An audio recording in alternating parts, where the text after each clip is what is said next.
Комисијата што ќе ги испитува операциите во Жан Митрев и Систина ќе мора да почне од поскапите операции, порача денеска првиот човек на Фондот за здравство Сашо Клековски. Ги повика пациентите кои се соочиле со операции за кои сметаат дека не биле оправдани, веднаш да ги пријават. Само во изминатите 3 години фондот исплатил над 50 милиони евра на двете болници за кардиооперации. Многу би олеснила работата на комисијата ако имаме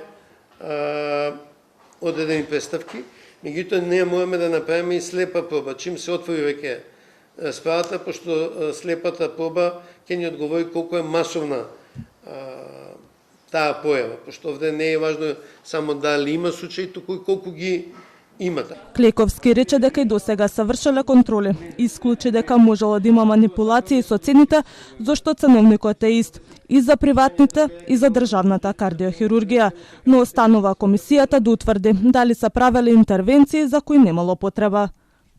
Фондот и здравството не е село без кучиња. Сите поголеми здравствени установи се контролираат еднашка годишно во редовна контрола, а се постапува по представки редовно. Значи, колку представки има, толку пати поставуваме. Конкретно, значи, и во Жан Митрев, и во Систина, сите овие години сме имале контроли.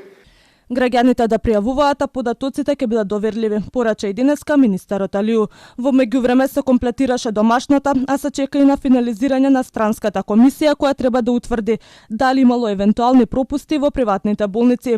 Случајот за можни тешки злоупотреби и криминал со здравјето на пациентите го отвори кардиологот Сашко Кедев, кој пред неколку дена рече дека приватните болници отварале гради и вршеле операции на срце, ставале стентови, само за да ги земат фондовските пари за вакви операции.